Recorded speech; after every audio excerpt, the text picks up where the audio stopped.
the knowing to be obedient to what the Lord has asked us to do far outweighed that. Yeah. I always kind of joked, I've read enough about disobedience in the Old Testament to know when God calls you to something, you should probably do it.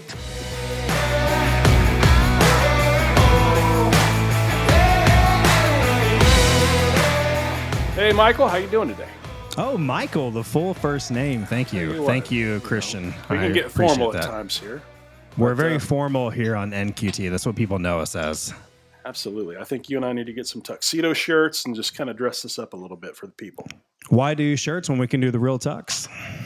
We can do the real tux. You want to do the Dumb and Dumber tuxes, or have those been overdone? If we do Dumb and Dumber, I'm going to go with the orange one. I think you would look great in light blue. It would bring out the color of your eyes. My brown eyes? You think light blue will? Yeah. I hear that often. Yes. Yes. Thank you, Miles. Oh. Yeah, we need to dress it up a little bit. Well, how's it been going? Go ahead. You ask the questions here, buddy. Oh, sure. Okay. Yeah. I'm sorry I spoke. I'm sorry I spoke over you. I was just, want to know how your day was and how life has been, and just trying to get to know my co-host Chris. Yeah. So life good, day good. Yeah. I'm glad to be here with you. Of course, it's always a treat whenever we get to do this. What I really like is dogs barking in the background. Oh, I'm sorry about that. That reminds me that. Yeah, we. I have a lawnmower going out here too that started up at an opportune time. So, why not some dogs? I can't hear your lawnmower, but the fact that you can hear my dog is a very concerning situation. But that's okay. Maybe the dog's a fan of the show. Just excited. This is real life. This is real life. You know what? We're not always going to cut everything. Sometimes there's a dog in the background. That is what life is. This is life. You're looking at it. You're listening to it. Well, listeners aren't looking at it, but they're listening to it. Hopefully they are. One of the things that I'm finding kind of remarkable is that here we are in the middle of summer, Michael, and we are experiencing 70-degree weather, 80-degree weather. Usually it's melt your tires hot here in Texas, but we're making it. We're getting by. We're getting some rain.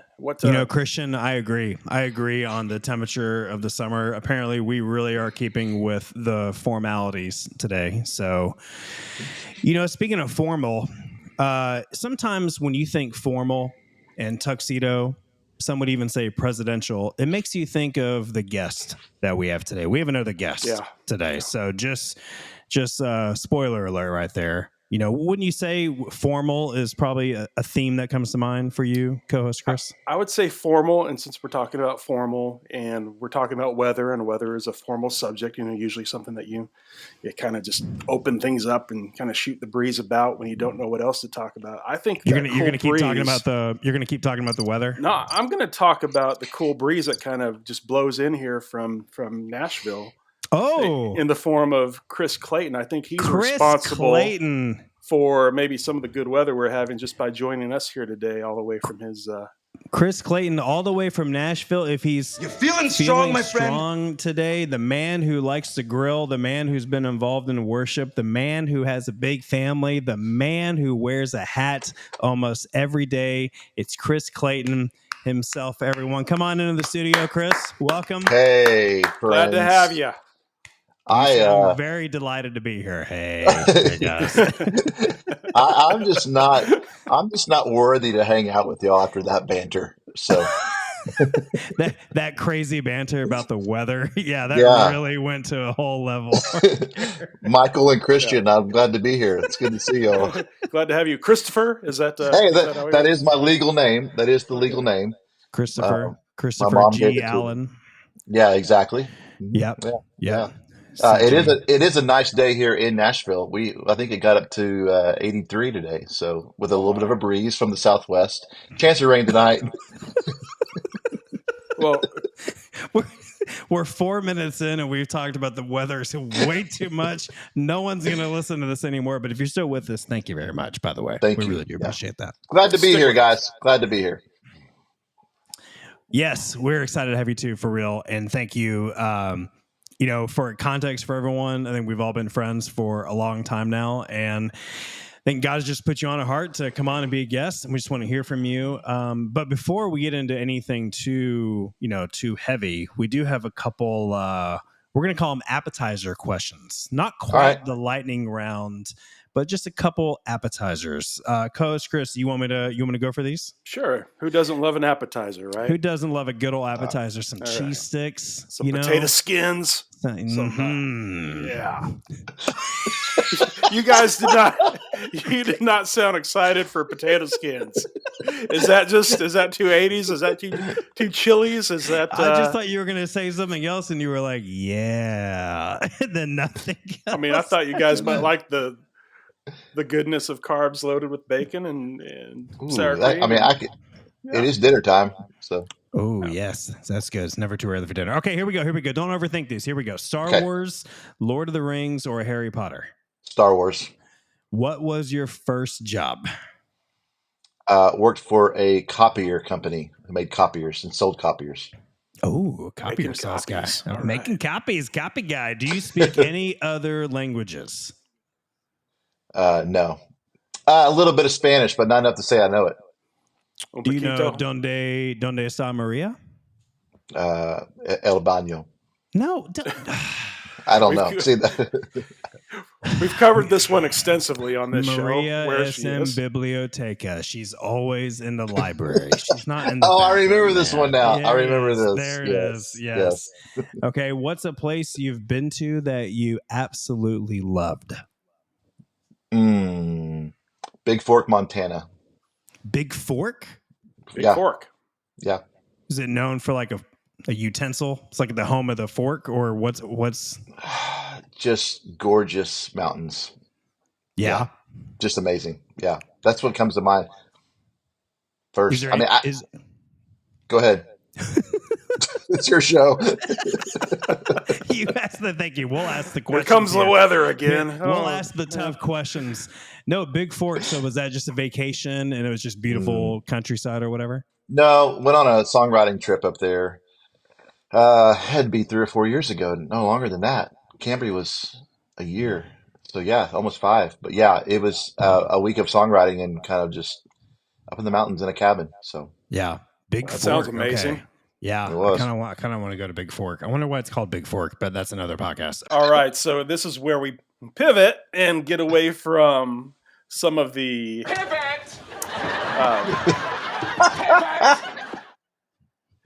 so we're taking a turn.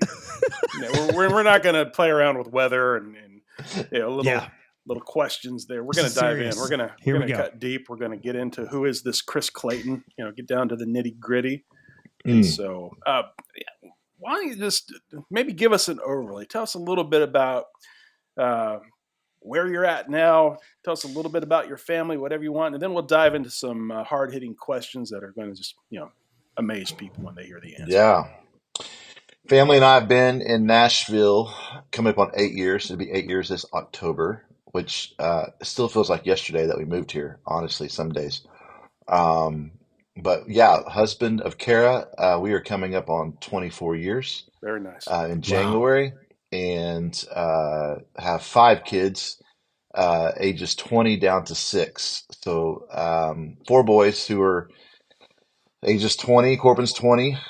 He is a young man and doing his thing. He is full-time on the road as a lighting director for a band called We Are Messengers, and does stuff for a band called Kane as well, and other stuff, other artists as well. Super proud of him and what all he's doing right now. We never see him because he's always on a bus or a plane somewhere. It's crazy. And then Callan is 19, almost 20, and he is works for a landscaping company. Loves to work work with his hands and get dirty, and loves the smell of manure in the morning. It's just one of those kids. Who doesn't? Yeah. So,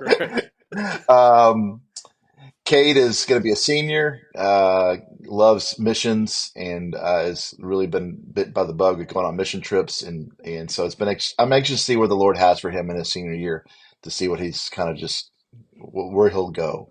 And then Cohen is 16. He'll be a junior. He is baseball through and through, and just loves playing baseball.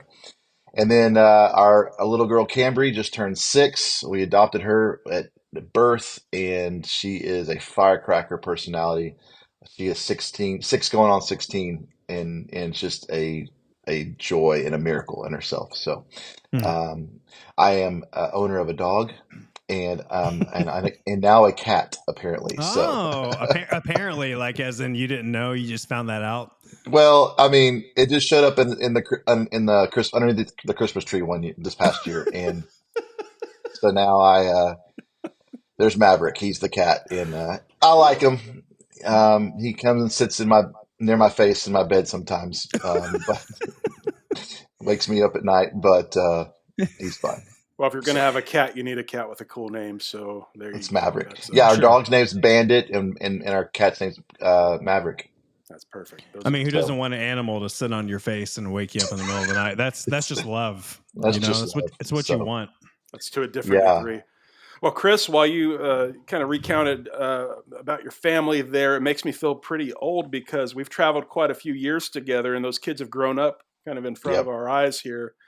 I do remember, the Claytons were just known for cute Clayton kids, one after the other. And, you had 4 boys there for the longest time. You had Cambry, and then that's been neat to see your family just grow. And, of course, we had you here in Dallas, Fort Worth for quite a while at 121, and that's where you and I met. I believe that's where you and Mike met as well. I would stake my claim there that we met there, but we also, grew up on the streets together, a bunch of black market situations and just really, really a lot of tough love as friends. We met on the set of Days of Our Lives.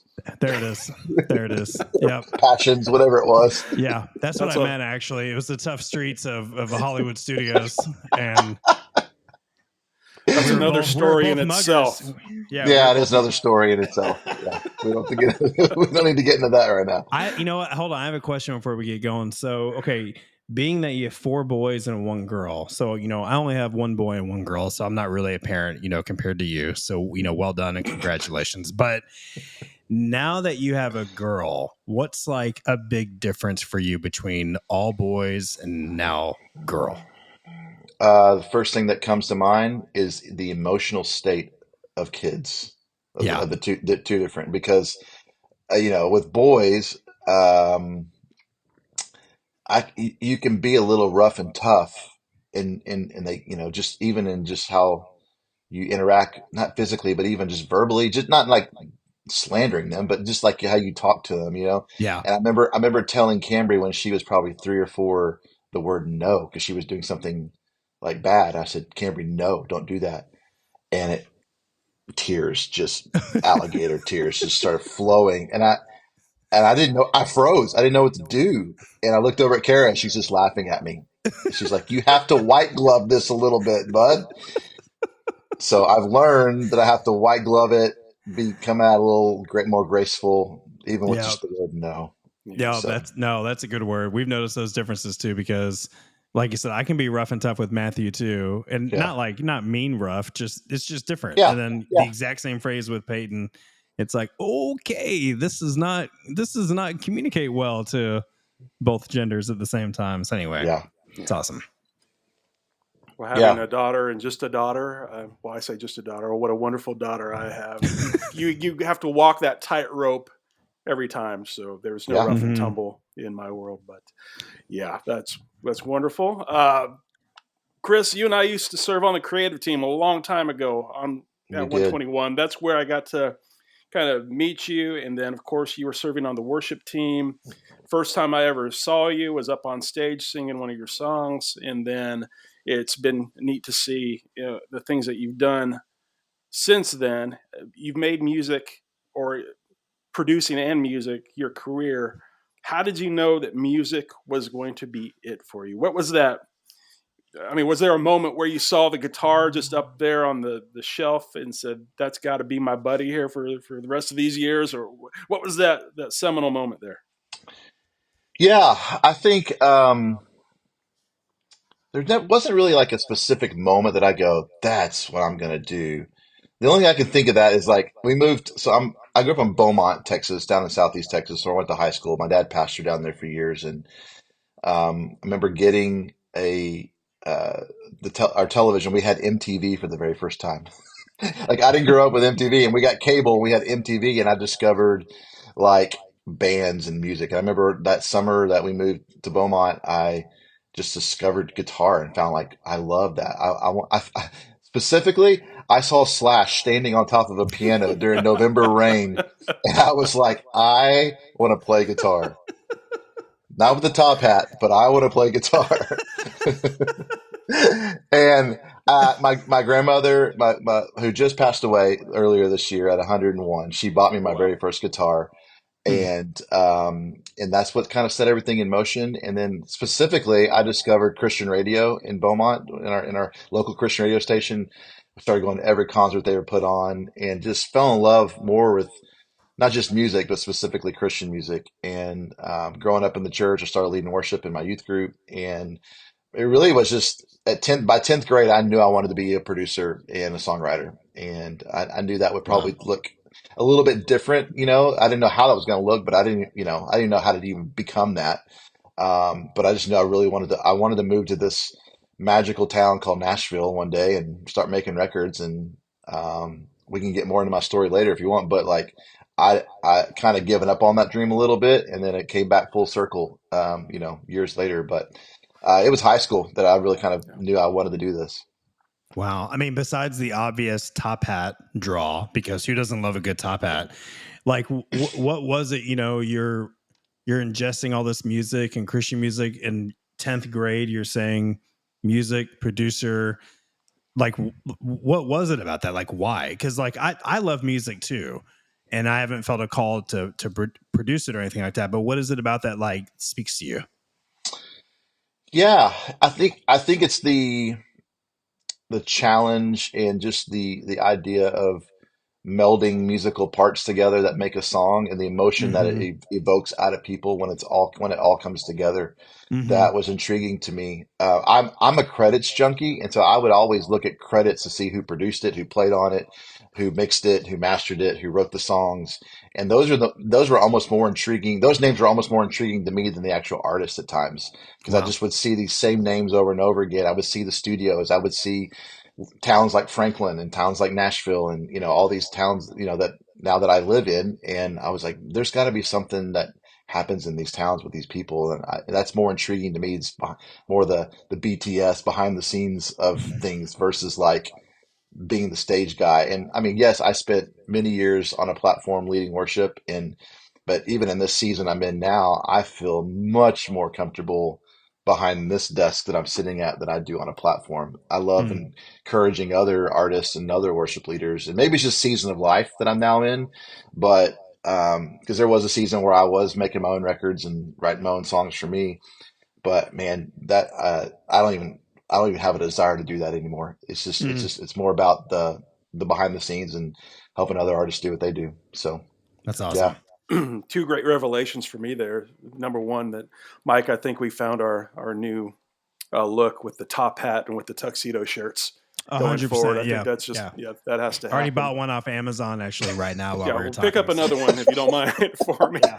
Yeah. Don't The other worry. Hey, it was a value. It was a 2-pack. It was a value pack. Don't worry. nice. Make sure it's a medium too, so that it's going to fit really nice. But Chris, I didn't really know that Nashville was in your sights early on, but that's been really neat to know that's come full circle like that. So, yeah, I don't think there's a book called "How to Get to Nashville," and so and do what you dream about doing. So, getting there, one of the things we talk about on this show is taking one step at a time and just moving forward, but without a clear cut path. How would you describe that journey of just taking steps to get there?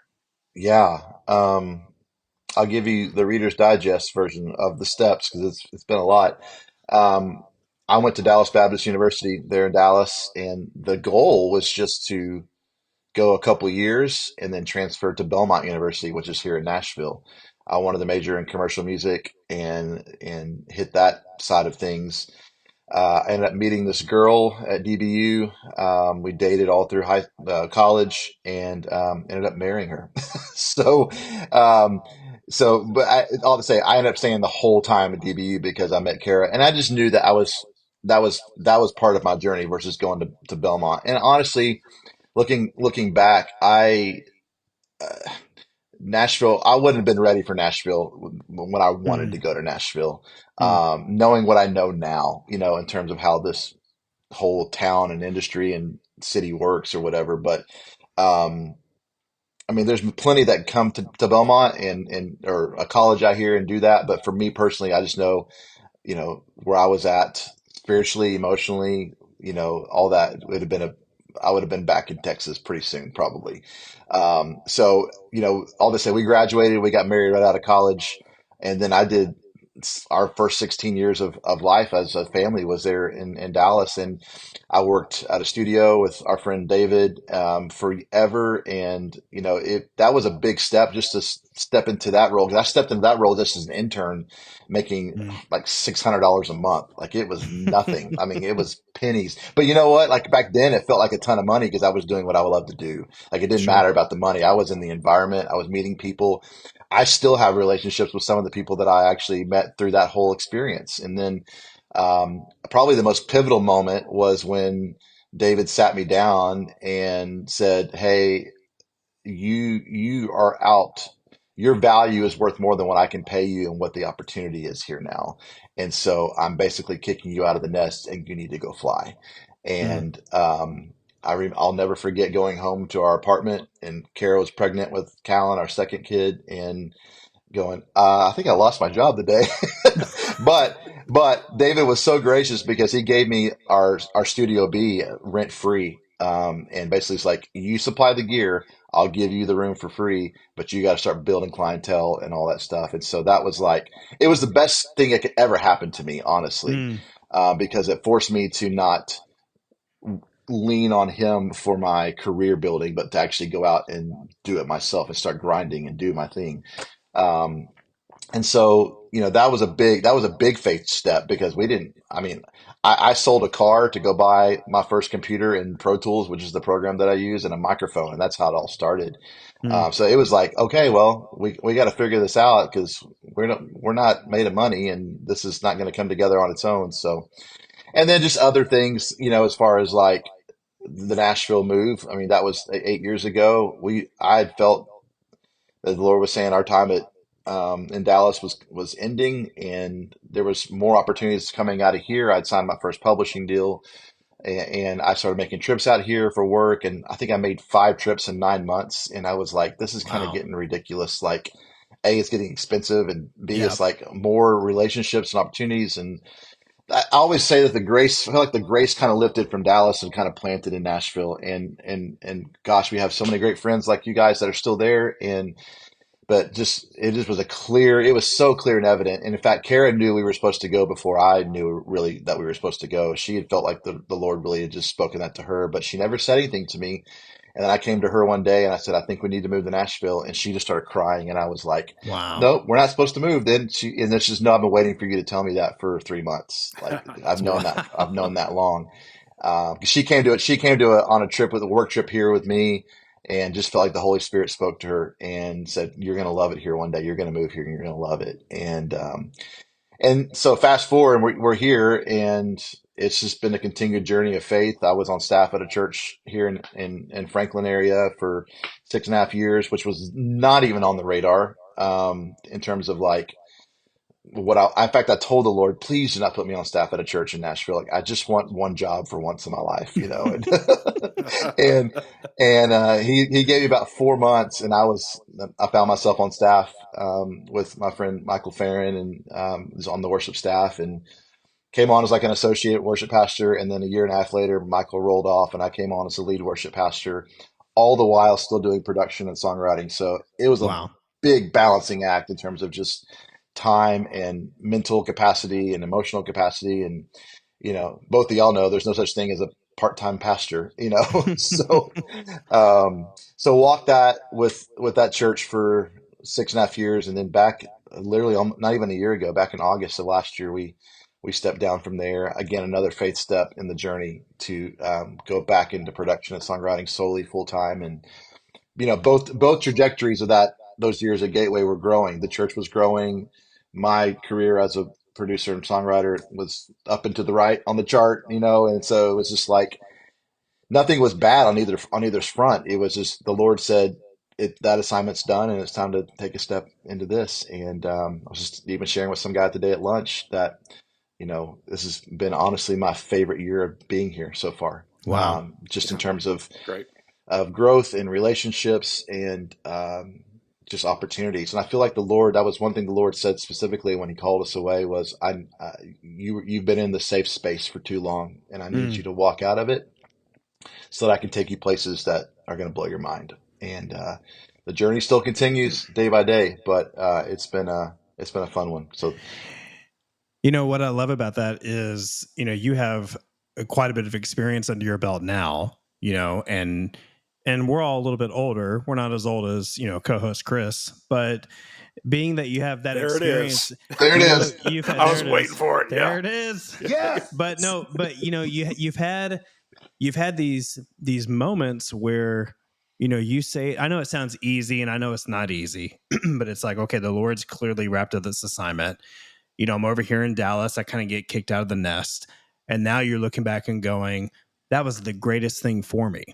Could you talk a little bit about that process? Because I would imagine, us, whatever the next season thing is the Lord has for us, or anyone even listening, someone who might be in a moment kind of getting kicked out of the nest right now, and it feels, it's got to, it feels hard in the moment.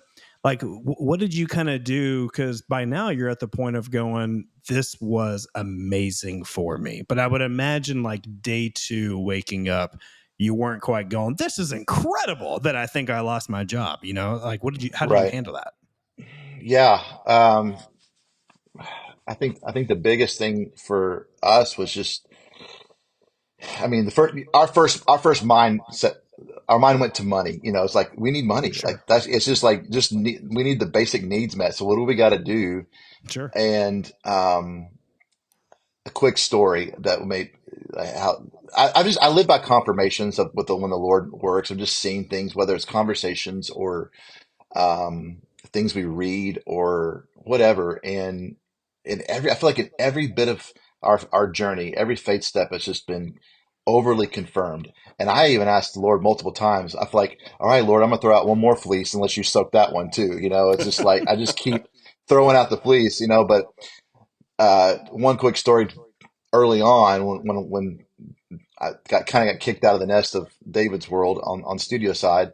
Um, it had to have been within the first few weeks of that. Someone that we both know, I won't mention names, but approached me and said, "I've got a car for you," and gave Kara and I a car. And we actually didn't need a car. And I tried to fight it. I was like, "I don't need a car." He goes, "No, I think you need a car."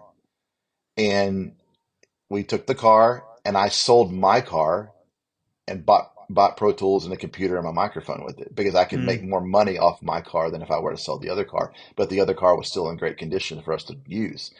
So at that time, I was like, okay, it was one of my biggest assets at the time to sell, to actually get into this thing. But yet we still weren't left stranded without a vehicle. Yeah. And so it's been confirmations like that I go, I wake up the next day and the next day going, the Lord has us, because he's seeing not only our daily needs, but he's seeing the big 30,000 foot needs of what we need to get going, and do every day. And man, I feel like that's kind of been just confirmation, just one of no, I won't say hundreds, but one of many confirmations over our family's life of just seeing the Lord go, okay, I just need you to say yes to this, and I will just keep showing you that the yes is the right move if you'll just trust me. Wow. So it's just that continual, not that you're getting a car every single day, which is awesome, but it's that continual, I guess, day to day paying attention to what the Lord's doing, how he's affirming y'all's direction one way or the other, and just continuing to take steps. I mean, because now obviously we have the hindsight of looking back over years, but I guess when you just drill it down, it's like, just where do you see the Lord kind of working in your life each day?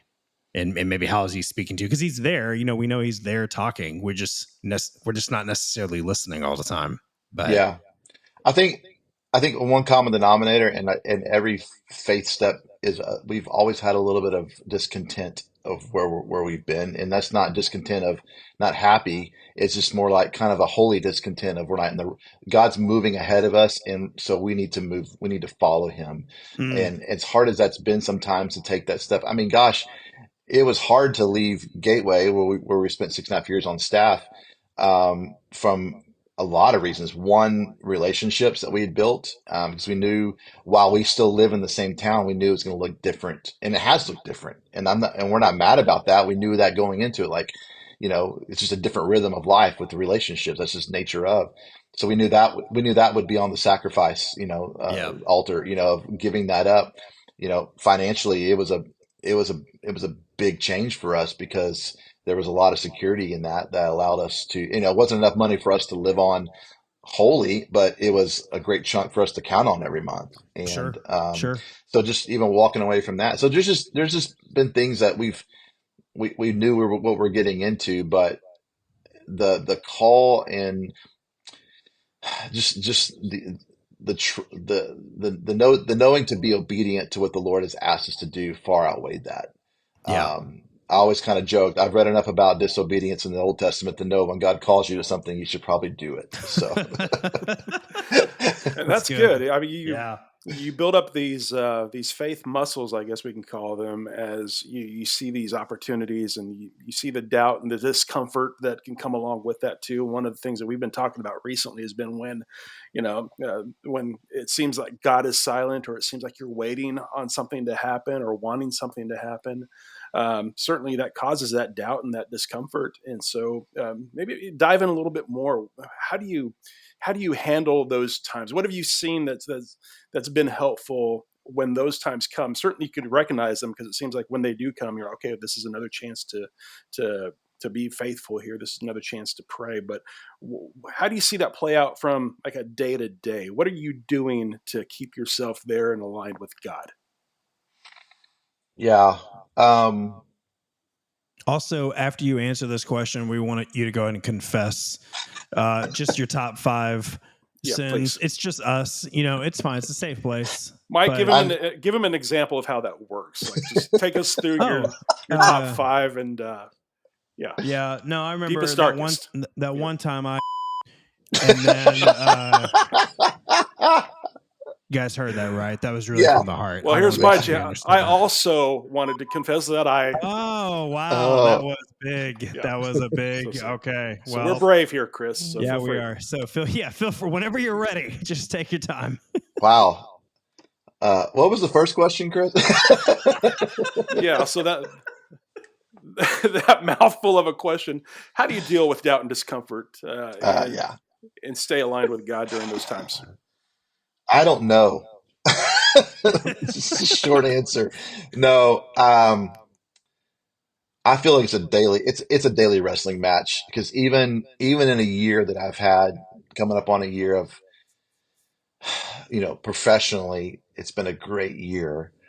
There's still been, um, there's still been some personal things that have happened with our family, and just struggles, and things with a lot of it's new rhythm of life, being that we've completely uprooted our family out of a church that we were entrenched in for 6.5 years into a brand new church, into a new rhythm of life, into a new studio space, and just relationships. And so I feel like our emotions have already been on high alert because of just that. And so I feel like when the enemy sees that, he pounces on that a little bit. And so that's caused a lot of doubt for me as a husband and as a father, going, did I make the right decision to do this? Sure. While everything seems to be going great on career wise. And like I said, up and to the right on the chart, there's still always the behind the scenes of, like, yes, our family is doing well, but there's things that are still like been tough to walk through over the last year. And so that if there's anything I've wrestled with in the last year, it's doubt of, did I make the right decision? And I've talked that out with a lot of guys and gals that I trust in our circle, as both myself, Karen, and I have talked it out, and we know without a shadow of a doubt where we're supposed to be. But that doesn't make it any easier to walk Sure. through it day by day. Yeah. Every day's getting up and staying consistent in the word, and just asking him, Lord, would you align align my path with people that we need to be aligned with, and give us blinders for things we don't need to be in association with, not because they're bad, necessarily they're bad, but they're just not for us at the moment, and give us confidence in that we're walking in the right way every single day. Because man, that's again, doubt's been probably been the biggest struggle over the last, I don't know, 10, 11 months of making that decision. And it's that thing's it's reared its head all through my life. Even after moving to Nashville, when it was like, okay, well, we're here. I've got one record on my calendar over the next 6 months. Did we make the right decision? And next thing you know, it's like we start seeing that. And honestly, this is a whole other thing, but I'll say that doubt gets erased when I start looking at my kids and my family and seeing them thrive in a decision that I was forced to make as the leader of the home. I think about my son Corbin, who would not be in where he's at as a lighting director for in a band and traveling and touring. He wouldn't have gotten that opportunity unless we moved here in Nashville. We would not have found our daughter Cambry if we had not taken the faith step to move here, because she was born here in Franklin. So it's just little things like that that affirm, okay, this was the right thing. Even though I wrestle with the doubt sometimes, I know we're right where we're supposed to be. Yeah. Yeah, Proverbs 16:9, that's becoming more of a banner verse for me. Maybe over the past decade, similar, moving away, moving different cities and doing different initiatives that we feel like God's calls to do. And, the heart of man plans his ways, but the Lord establishes his steps. I don't know if y'all feel this way. I actually feel like the older I'm getting, the more I feel like that really does dwindle down to each day, even into like segments of the day, where I guess culturally, I feel like I'm told the opposite. Like the older I'm getting, the more I should probably have the next 30 years just like coasting and figured out. I feel like it's dwindled down seriously to like, okay, God, just establish my steps for the next hour. And I'm just going to trust you're going to keep doing that.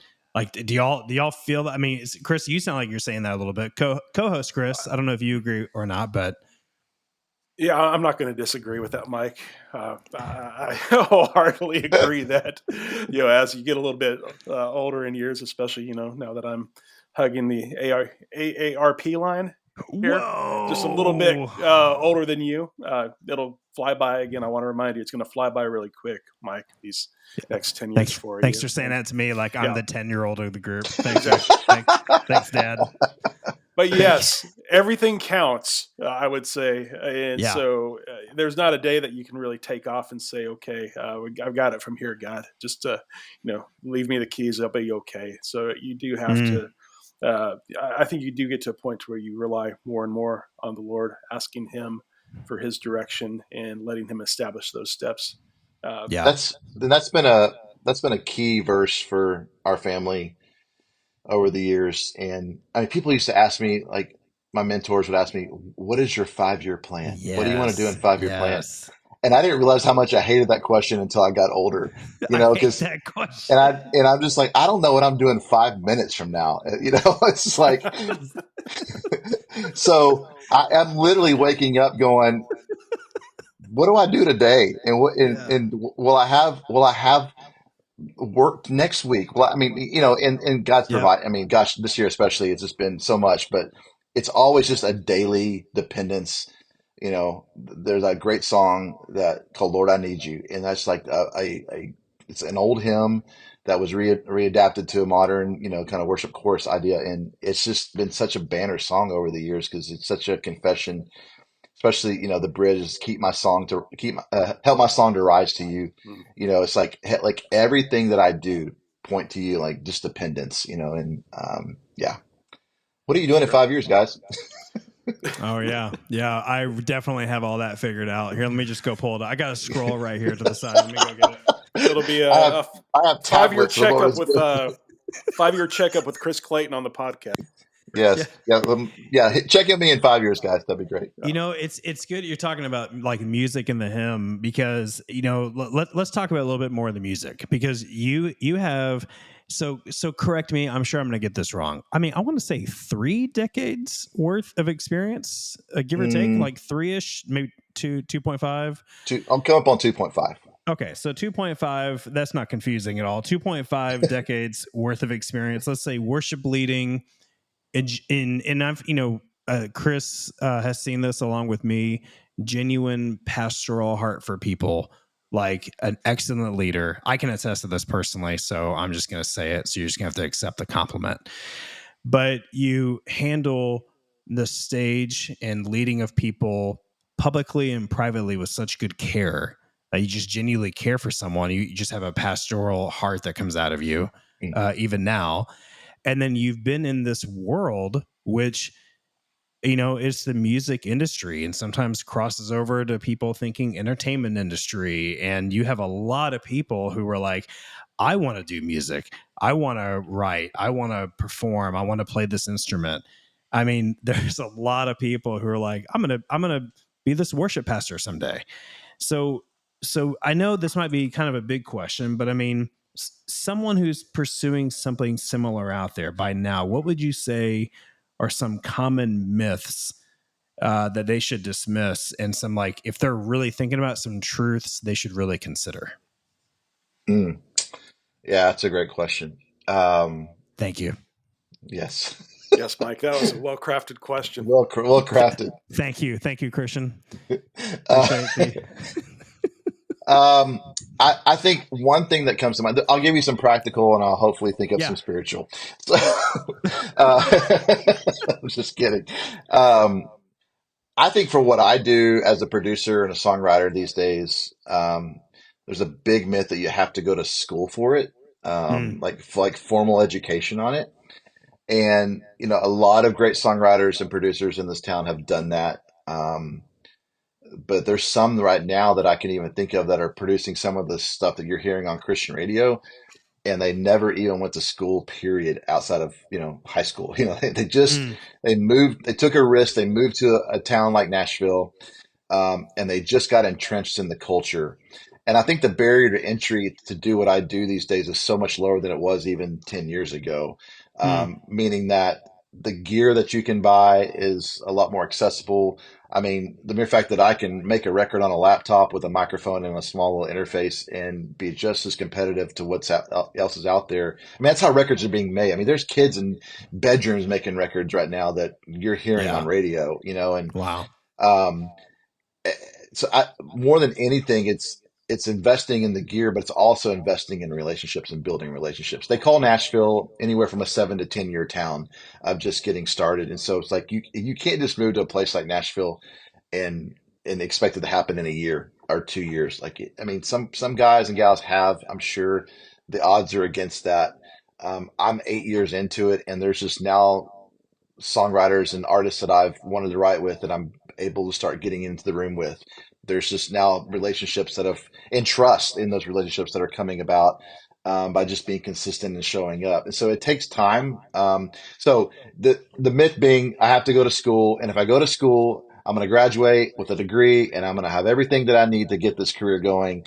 And that's just not true. I think you can definitely go to school and learn a lot, but I think the bigger investment is entrenching yourself into a culture and just making a lot of bad records, writing a lot of bad songs to get better at it. The whole, was it Godin that said there's 10,000 hour principle or whatever that is? Like that's really true of investing yourself in putting that 10,000 hours into your craft, because it just takes that long to get good at it. And, it took me forever to feel confident at it. And now it's like taking confidence and just building on it to where I feel like I can deliver what I need to deliver every day. And not everything's a home run. But everything is, it's still a journey. There's guys and gals that are grinding out every single day, just like me, to do this. And the great thing, maybe another myth is, I haven't felt this town be very competitive in terms of like competition between other songwriters and producers and artists. Maybe it's a circle that I run in, but I feel more community than I do competition. I've borrowed gear from other producers, and the other producers, and have borrowed gear from me, and we all do the same thing and try to make a living. So I think that's probably the biggest myth, I would say. Maybe the other one would just be that you have to move to Nashville to do it. I don't think you have to move to Nashville. I think it's important, but I know a lot of artists and songwriters that don't and have made a living doing this. It certainly helps, but it's not a must have. I think it depends on your stage of life. When I moved to Nashville with 4 kids and a wife, I couldn't necessarily take the risk, the same risk as a 20-year-old with no family, and and make it happen. So if I was 20 years old again, maybe, but the Lord moved us at the right time. for us. Yep. Do you think people want to get into music just for the wrong reasons, or because it's cool, or they just like, what are some of the people you've seen come in and you're like, you meet with them, you're like, I don't know. Is it the unwillingness to put in 10,000 hours? Like, can you speak to like the motivation a little bit? Yeah. I mean, I've definitely hung out with a lot of young artists and producers, who just like the flashiness of this type of thing and the flashiness of this city. And it's not that flashy of a city, if I'm honest with you, but it's the allure of it. Yeah. Um, and then I've met with artists and producers who you can genuinely see they have their hearts in the right place, but also they know what they want as an artist or as a producer. Like they have goals and they're driven by, Mm. Not to make it, but to make an impact in what they're doing. There's a major difference in just maturity level of an artist when you see them come in with like, how do I do this versus like, how do I do this because this is what I want to do, you Yeah. know? And Yeah. there's a big difference in that. And I think, Yeah. and they're easy to spot, they're easy to kind of sniff out. And, I'd rather invest in people that, how do I do this because this is what I want to do type of people. Yeah. Yeah. That's good. I can see how that community kind of focus there could be helpful, not just in song production or songwriting or writing, but also in business or anything that people out there listening are wanting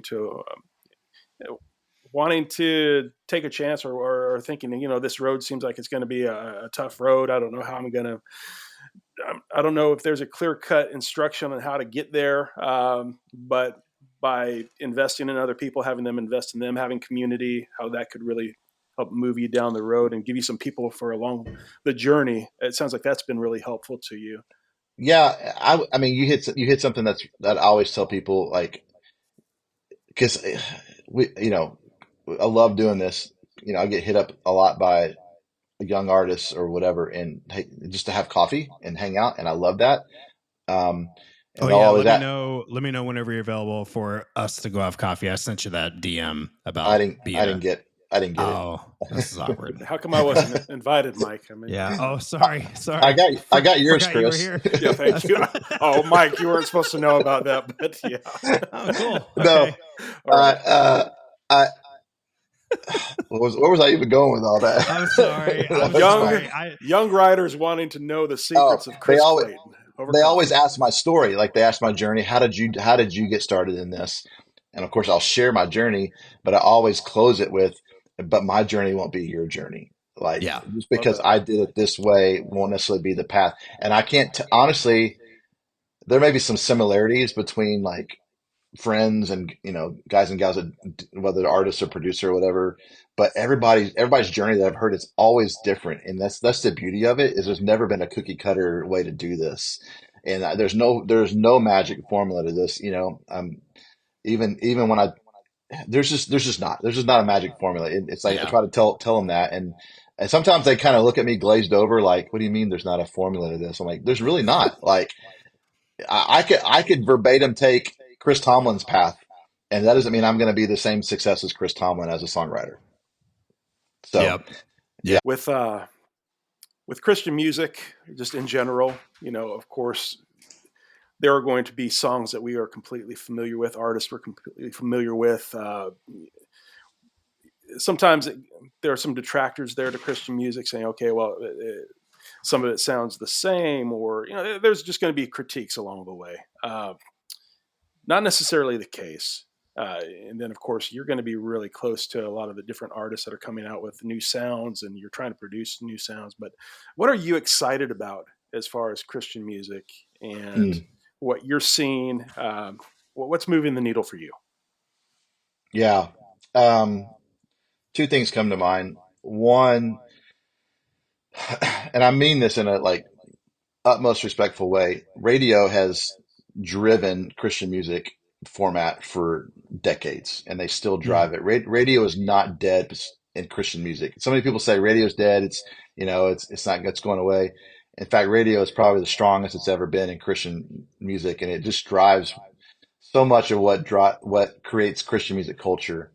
And hate that or not, that's just how it is. And that's a very kind of a love-hate relationship when it comes to songwriting and artists and label world. Um, but what's been fun to watch over the last, especially just the last couple months, is kind of fringe artists getting on radio who would not have been on radio, Christian radio, even 12 months ago. I'll give you an example. There's a great artist by the guy Forrest Frank. I don't know if you've heard of that. He's got this song called "Good Day." It's all over Christian radio right now. I know Mike listens to classical music all day long, so he probably wouldn't hear it. So It's a lot of Beethoven, a lot of Beethoven. Beethoven Yeah, and I knew it. Mozart over I knew here. it. I knew Yep, it was yep, Beethoven. yep. No, but Forrest he's not even signed to. I will say this cautiously. I don't believe he's signed to a major Christian label. I think he's an independent artist, but the song resonated so well on social medias like TikTok and Instagram stories that he created this mass following on those platforms that enable him to make his own music of the same quality and caliber that we hear other artists that are on the radio. And I think it kind of forced radio's hand, and I love it because he's paving the way for other underground artists, if you will, in Christian music to kind of hopefully find a spot in Christian radio because forever an independent artist on Christian radio was almost nearly impossible to do. And so to see that really excites me from a guy who works with a lot of independent artists as well as label artists. That's fun to say, hey, we have a shot maybe with getting this song on there if Yeah. you play your cards right. And there's no ever guarantee on that. So that's fun to see as far as Christian music. From the worship side of things, I've been so encouraged over the last 4 years or so to see the return of the church to just singing vertical songs in church. What I mean by vertical of just like the holy, holy, holy moment songs of just like the how great is our God's just the very, our heart to God's heart and not singing so much about woe is me and I'm in the pit. And we need those songs. I think there's a healthy balance in that. But I've just noticed, even when I was leading at Gateway, our people just crave those songs coming out of COVID, especially. Like we were already focused enough on our own issues and our own problems, swimming, in our, despair of being isolated for a year, So Mm-hmm. to see songs being written coming back to this kind of more vertical of we lift Jesus high, and sing songs being birthed out of that, and worship leaders and churches want to lead those kind of songs, just really encourages my worship leader heart because those songs will win always. I mean, if you look at the top 10 CCLI, which is the chart that basically shows what churches are singing, what songs they're singing in the church. I think it was well over 50%, 60, 70% of songs were vertical songs of just like, Mm. Yeah. just singing about the goodness of God, the greatness of God, His holiness, His majesty. And man, those are the legacy songs. Those are the songs that I want to be a part of writing that are legacy songs like that. Because, you come through the hymnal and you have holy, holy, holy. You have how great thou art. Like those are the songs that have resonated in the church for hundreds of years. And as a songwriter, those are the kind of songs I want to write and leave in the church. Yeah, I love that. Well, in the vertical, I'm with you because I love I, I pay more attention now to the lyrics, and I think at some point I didn't at first. It was more melody and just how the music makes me feel, and I'm starting to appreciate the lyrics a lot more. Hmm. What do you think? With that vertical worship, when you say worship pastor, lots of different things come to people's heads when they hear the role of worship pastor, and there's just a lot of different visuals there, and we can't unpack all those. But for you, like, how do you define? What would you define? Like, what's a good worship pastor, a worship leader? Like, what do you think their role is? Yeah. Uh, I think the worship leader and worship pastor are two different things in my head. Yeah. So a worship leader can be very pastoral, but a worship pastor is going to be pastoral both on and off stage. That they wear that title pastor more than just on a Sunday morning or a weekend service. They're thinking about the shepherding aspect of of the worship side of things, and not just as a song leader on a Sunday morning who just opens up for the pastor. So it's like, they're trying to figure out ways that they can actually take their 30-minute allotment on a Sunday and leave a mark on the people that they stand in front of, not just musically, but theologically and doctrinally, and help them grow in their faith in those ways. It's a unique situation. And when I teach on songwriting, I always use this phrase I heard years ago called portable theology. And songs are on average 4 minutes long these days, especially in worship, 4 or 5 minutes long. And whether pastors like it or not, people are going to remember songs more than they do sermons because of just the way they're written, because they're written with a catchy lyric or a hook or a melody. And so songs better be entrenched with great theology and doctrine, because people are going to take them out of their services on a Sunday and sing them throughout the week. That's what they're designed to do, right?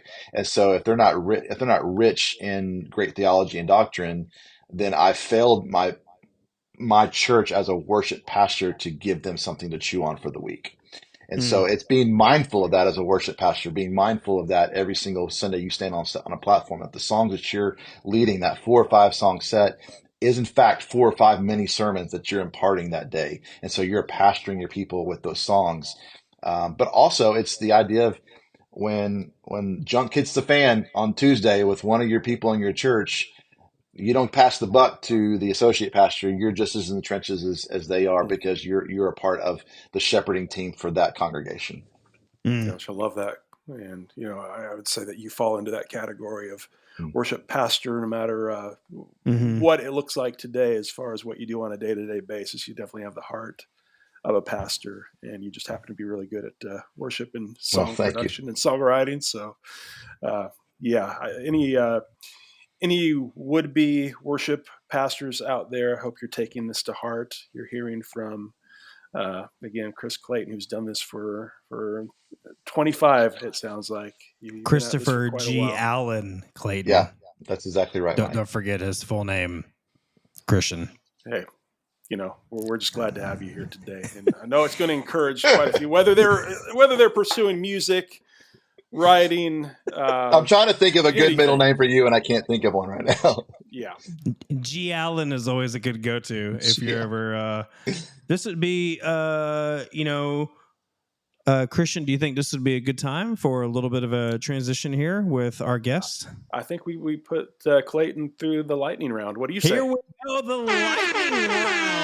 Bring it on. Lightning round, everyone. Are you feeling strong? You're feeling strong, my friend.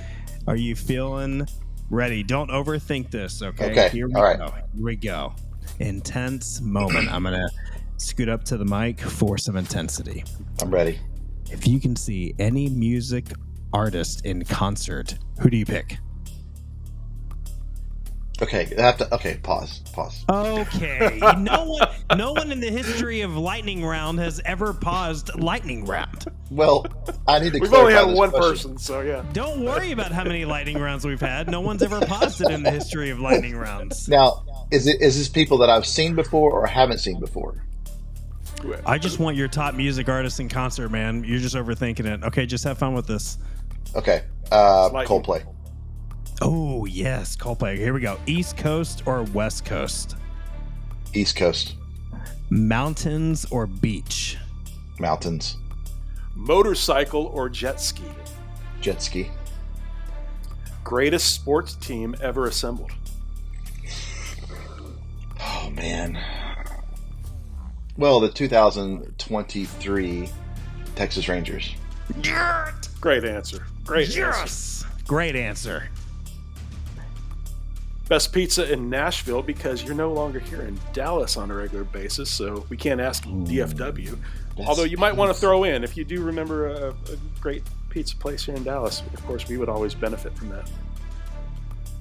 Best pizza in Nashville. I'm going to get, if other Nashville people hear this, they're going to be like, nuh-uh.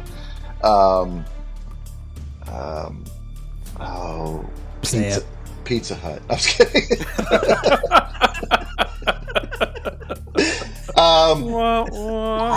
Okay.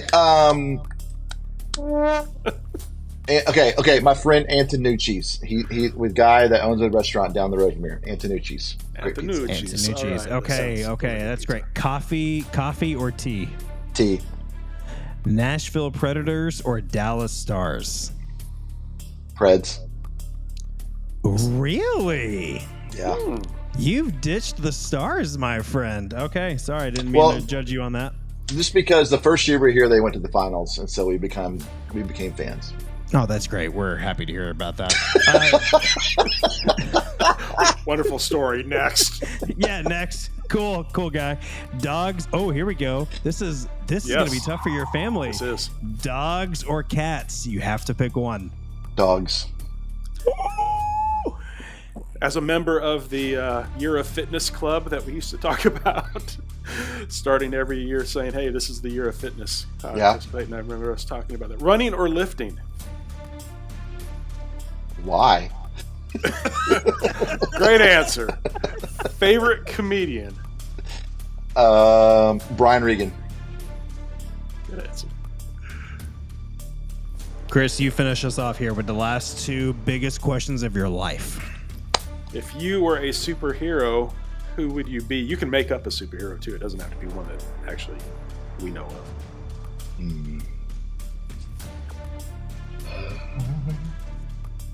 Ant-Man.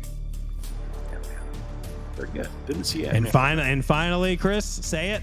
If someone were to narrate your life story, the Christopher G. Allen Clayton story, who would it be? Matthew McConaughey.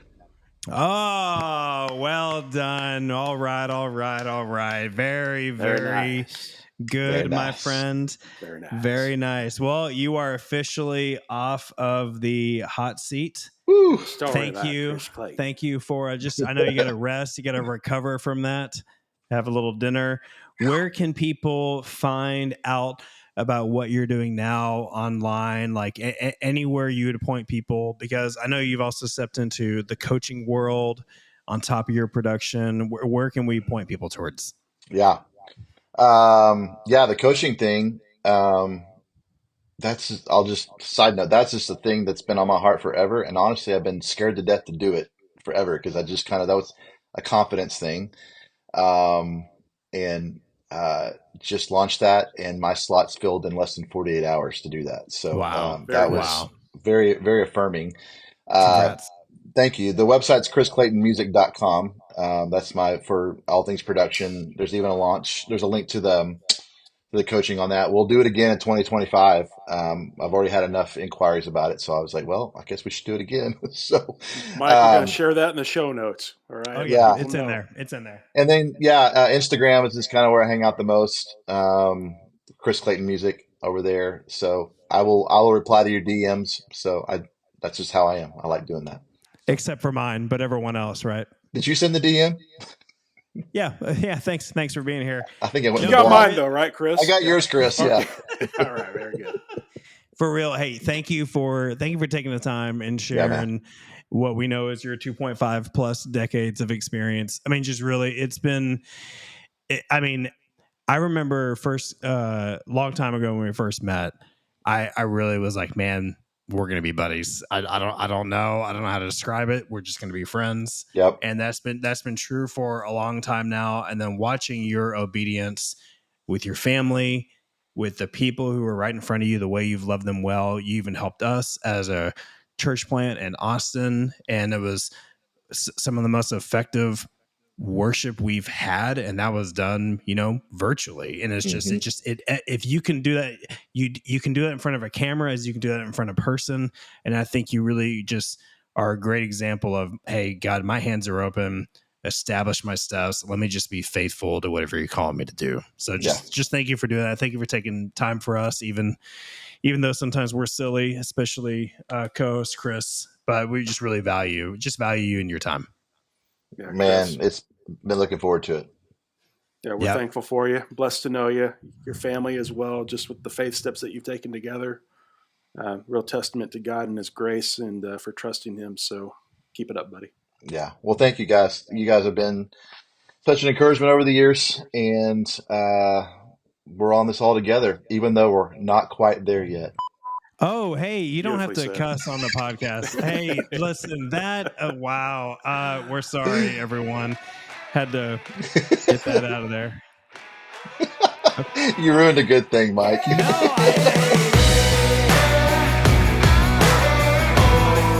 Thanks so much for joining us. Please consider rating and reviewing our podcast and hitting subscribe on whichever platform you prefer. Remember to keep moving forward because we're not quite there.